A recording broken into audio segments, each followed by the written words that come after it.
Like, subscribe, share करना ना भूलें। जय श्री राम। ईशावास्यमिदं सर्वं यत्किंचित् जगत्यां। संसार में जो कुछ भी है सब परमात्मा ही परमात्मा है, परमात्मा के सिवाय कुछ नहीं है। इसलिए सारा संसार परमात्मा ही तो है। लेकिन हमें क्यों नहीं अनुभव होता? हम कहते हैं अगर आत्मा में परमात्मा है तो बाहर कैसे? परमात्मा सर्वव्यापी है, सर्वाधार है, इसलिए आत्मा उस संसार से, उस सर्वव्यापी से अलग नहीं है। जब व्यक्ति अपना स्वरूप को जान लेगा तो सुखी होगा।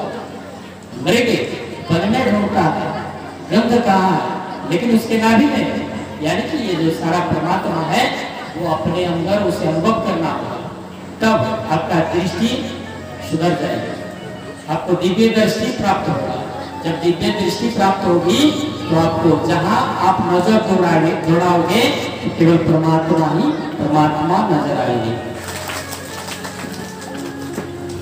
कबीरा सब जग निर्धना, धनवंता नहीं को। वास्तव में धनवान कौन है और वास्तव में निर्धन कौन है? धनवंता सोई जानिए, जाको राम नाम धन हो। हमें नाम रूपी धन है, वास्तव में वही सबसे बड़ा धनवान है। हृदय में भगवान का नाम है, भगवान के प्रति भक्ति है, वास्तव में वही सुखी संपन्न है। ये संसार के लोग बड़े दुखी हैं। कलियुग में ऐसा समय आएगा लोग बड़े दुखी होंगे। यहाँ पृथ्वी के लोग बार बार जन्म और मृत्यु में पड़े हुए रहते हैं। परस्पर में जो प्रेम होना चाहिए, जो श्रद्धा होनी चाहिए, वो नहीं रहता। माता पिता के प्रति पुत्र का जो कर्तव्य है पालन नहीं करते। भाई भाई में विवाद, पड़ोस पड़ोस में लड़ाई हमेशा। और कलियुग के लोग दारू शराब का शिकार हो जाते हैं, नशा हिंसा का शिकार हो जाते हैं, जिसके कारण धर्म से वंचित रह जाते हैं और अधर्म मार्ग पर चलने से वे बड़े दुखी होते हैं। तो ऋषि मुनियों ने विचार किया कलियुग के लोगों का उद्धार कैसे हो। 88,000 ऋषि मुनियों ने नैमिषारण्य में जाकर के तपस्या की। भगवान ने उन्हें वरदान दिया और बोले एक बहुत बड़ा ज्ञान यज्ञ का अनुष्ठान करो। सबने विचार किया तो भगवान की प्रेरणा से सुत जी आए, नैमिषारण्य में आकर के उपदेश देते हैं।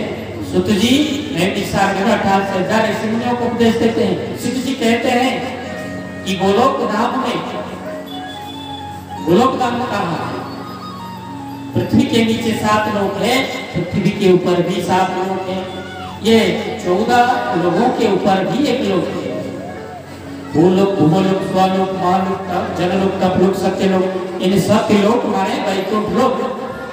सत्यलोक का अर्थ होता है वैकुंठ लोक। और इस 7 लोक से भी परे एक लोक है, उसका नाम है गोलोक धाम। तो गोलोक धाम में एक दिन राधा रानी और भगवान श्री कृष्ण बैठ करके संसार का निरीक्षण कर रहे थे, विश्व का निरीक्षण कर रहे थे। राधा रानी ने देखा पृथ्वी के लोग बड़े दुखी हैं। तो राधा रानी के मन में दया हुई, करुणा हुई और भगवान से प्रार्थना की कि पृथ्वी के लोगों का संकट कैसे दूर। भगवान ने सोचा कि अगर अमर लोक से कोई जाकर पृथ्वी पर अमर कथा का प्रचार करेगा तो पृथ्वी के लोग सुखी संपन्न हो सकते, अमर पद को पा सकते। राधा रानी का एक पालतू तोता उड़ करके आया, राधा रानी के कंधे पे बैठ गया। राधा रानी ने उसे उपदेश दिया कि बेटा तुम पृथ्वी पर जाओ, अमर कथा का प्रचार करो। तोता ने कहा कि माता श्री अगर मैं पृथ्वी में गया तो माया में पड़ जाऊंगा, जो 2-4 माला आपका ले रहा हूँ, नाम ले रहा हूँ, वो भी भूल जाएंगे। तो भगवान ने कहा कि मैं तुम्हें आशीर्वाद देता हूँ, माया का स्पर्श तुम्हें नहीं होगा। तो सुखदेव जी भगवान का, राधा रानी का आज्ञा लेकर के पृथ्वी लोक में आते हैं। बोले वृंदावन बिहारी लाल की जय।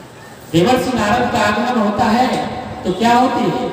कुछ लोगों का विश्वास है कि नारद जी आते हैं तो झगड़ा लगाते हैं, और समाज में भी कुछ लोग होते हैं जिनको देख करके लोग कहते हैं कि नारद जी आ गए।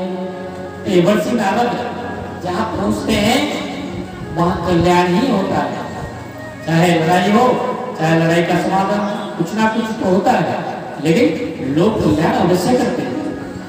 नारद ने सोचा कि मैंने ब्रह्मा और सावित्री में एक बार तो झगड़ा लगाई, देवी लक्ष्मी ने विष्णु में तो विवाद किया, अब पाली है भोले बाबा की और माता पार्वती, इन दोनों में तो एक झगड़ा हुआ नहीं, एक बार इनमें भी झगड़ा लगा। तो देवर्षि नारद जाकर के पहुंचे कैलाश में। माता पार्वती अकेली थी, भोलेनाथ किसी भक्त से मिलने के लिए गए हुए थे। ओम नमः शिवाय ओम नमः शिवाय करते हुए गए पहुंचे। देवी पार्वती को प्रणाम किया, माता ने आशीर्वाद दी और पूछा, माता श्री आजकल ये पृथ्वी में किसी के प्रति किसी का प्रेम नहीं है, सब एक दूसरे को शंका करते हैं, पत्नी पति को शंका करता है, बेटा संतान अपना माता पिता के प्रति करता, शिष्य अपने गुरु के प्रति करता है, किसी में बदलाव नहीं। माता पार्वती ने कहा कि भले ही किसी का ना हो, लेकिन हम दोनों दंपति में तो बड़ा प्रेम है। देवर्षि नारद ने कहा कि कैसे मान जाए? माता पार्वती ने कहा कि भोलेनाथ जो भी स्वप्न देखते हैं, जब साधना में बैठते हैं, उनको जो भी दर्शन होता है, जो भी अनुभव होता है, सबसे पहले मुझे बताते हैं। इतना भी रहस्यमय विद्या है, सब मुझे बताते हैं। कि नारद ने अपना चतुराई दिखाई और कहा कि देखिए माता श्री आप बताओ तो सही, ये भोले बाबा के गले में जो मुंड की माला है, ये माला किसकी है?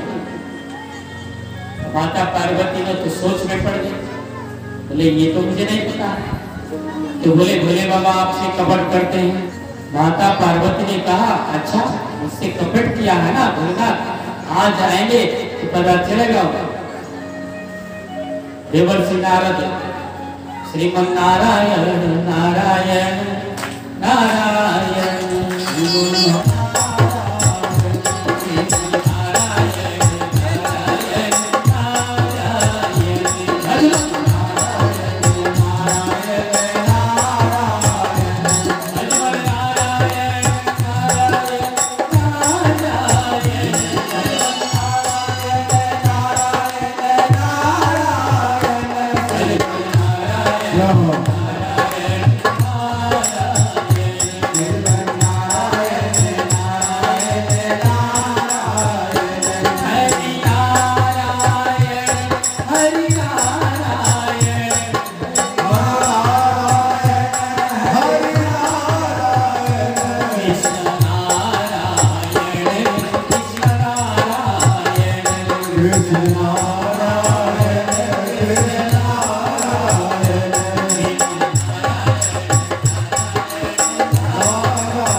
देवर्षि नारद जब जाने के लिए तैयार होते हैं, मार्ग में भोलेनाथ मिल गए।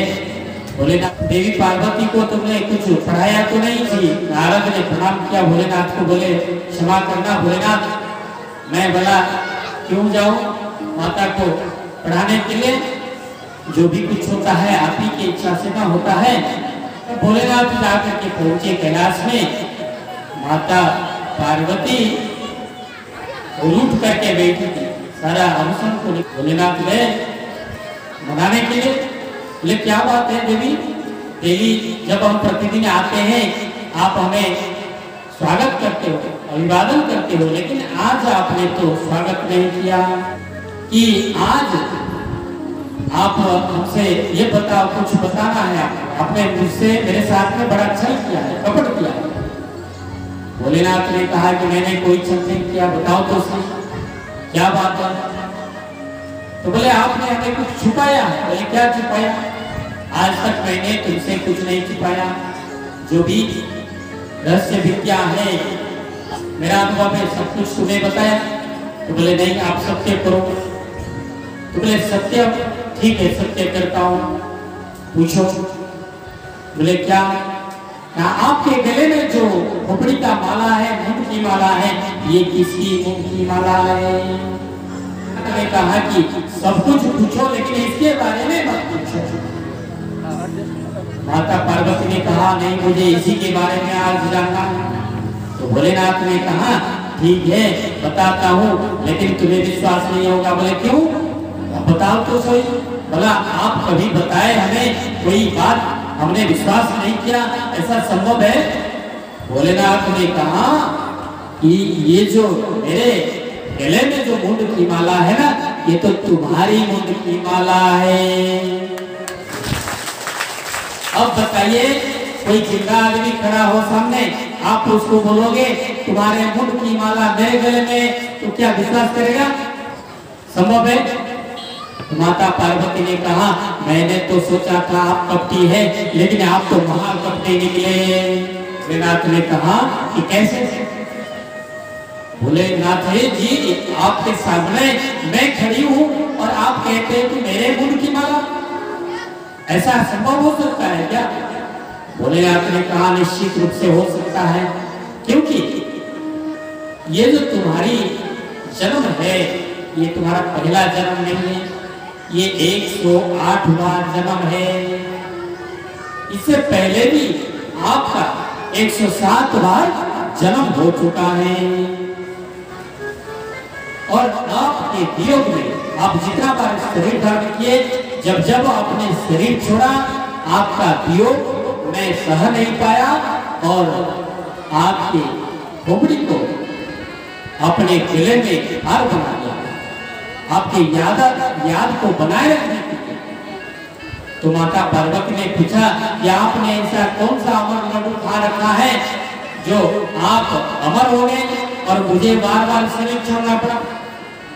भोलेनाथ ने कहा कि मैं अमर कथा सुन रखा हूं। तो माता पार्वती ने कहा आज वो अमर कथा हमें भी सुनाना, हमें भी सुनना है। भोलेनाथ माता पार्वती के जिद के सामने झुकना पड़ा भोलेनाथ को और बोले ठीक है चलो, लेकिन इसके लिए कोई एकांत स्थान चाहिए। भोलेनाथ ने कैलाश में उनके सारे परिवार, मंदिर, गौरी, गणेश, कार्तिक इन सबको छोड़ करके चले गए जम्मू कश्मीर के प्रांत में। एक पर्वत थी, उस पर्वत में एक गुफा थी, उस गुफा में माता पार्वती को लेके गए और भोलेनाथ ने अपना डमरू बजाया और जितने वहां जीव जंतु थे उस वन में सब भाग खड़े हुए, सभी चले। और सुखदेव जी जो गोलोक धाम से आए थे वो सूक्ष्म रूप में आकर के एक तोता के गर्भ में प्रवेश किए और वहां तोता वहां अंडा दिया था। भोलेनाथ के डमरू बजाने से वहां भाग गया और वो अंडा एक छोटा सा गुहा में सुरक्षित रख दिया। सभी जीव जंतु पशु पक्षी उस स्थान को छोड़ करके अन्यत्र चले गए, लेकिन वोटा भरा कैसे जाता? भोलेनाथ ने माता पार्वती को अमर कथा सुनाना प्रारंभ किया। तो अमर कथा सुनाते रहे। अंडा में से वो जो बालक था, जो शावक था, सुख शावक, वो भी कथा को सुनते रहा। धीरे धीरे अंडा उस्माया, उसमें से बच्चा निकला और वहां बच्चा भी ध्यान पूर्वक भगवान की कथा सुना। ये भगवान की कथा सुनता कौन है? जो पहले भी सुन चुका है, जिसको पहले का पुण्य संचित हो, पहले का संस्कार हो, चाहे वो किसी शरीर में हो, किसी योनि में, पशु में हो, पक्षी में हो, मनुष्य में हो, लेकिन जिसको पहले कभी भगवान के प्रति श्रद्धा नहीं है, सुना नहीं है भगवान की कथा, वो चाहे मनुष्य के शरीर में भी आ जाए तो भगवान की कथा नहीं सुनता है। बोले वृंदावन बिहारी लाल की। तो इच्छा तो उन्हीं को होती है सुनने की जिनको जन्मांतरों का संस्कार हो, भगवान के प्रति अटूट श्रद्धा हो तो भला जन्म लेते ही बच्चे लोग ताली लगाना शुरू कर देते हैं, कुछ बच्चे कीर्तन करना शुरू कर देते हैं। भगवान के प्रति उनके मन में श्रद्धा हो।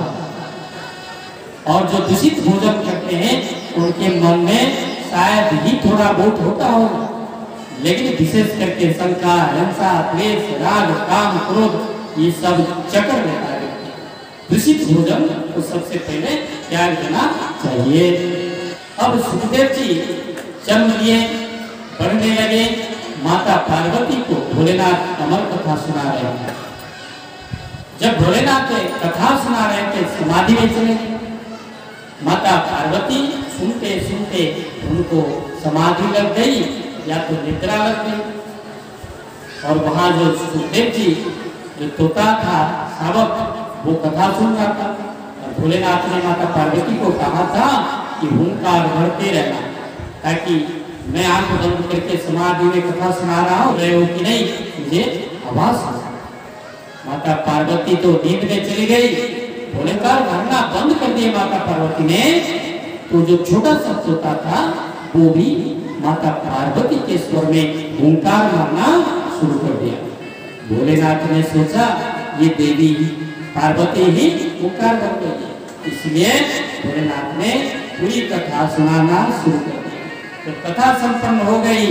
भोलेनाथ ने जयकारा लगाया, बोले वृंदावन बिहारी लाल की।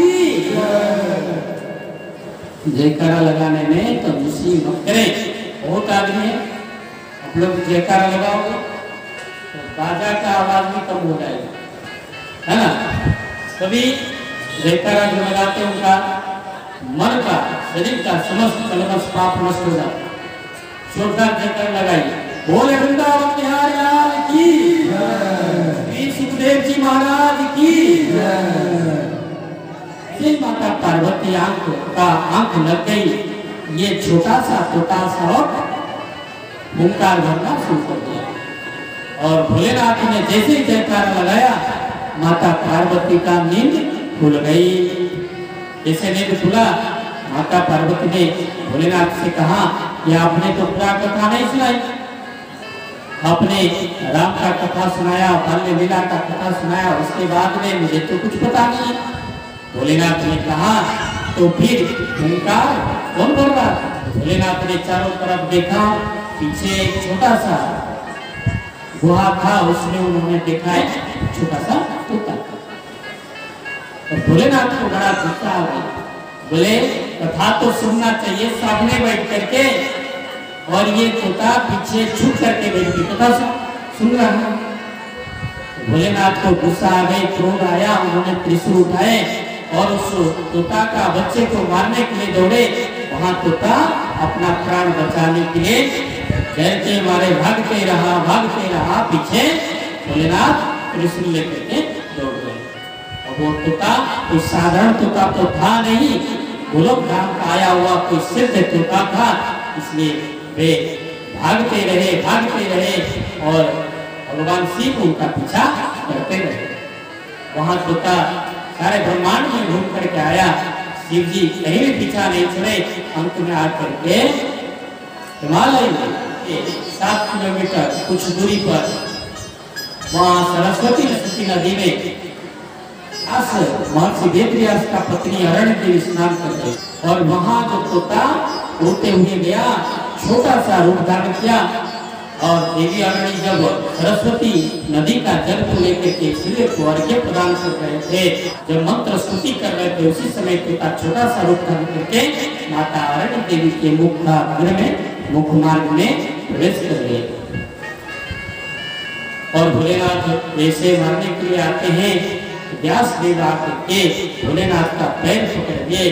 बोले कि भोलेनाथ आप ऐसा अनर्थ न कर, और ये नारी का वध करोगे तो आपको भी कलंक लग सकता है। एक बार महर्षि वेदव्यास ने कहा कि प्रभु अमर कथा सुनने से क्या लाभ होती है? भोलेनाथ ने कहा कि अमर कथा सुनने से व्यक्ति अमर हो जाता है।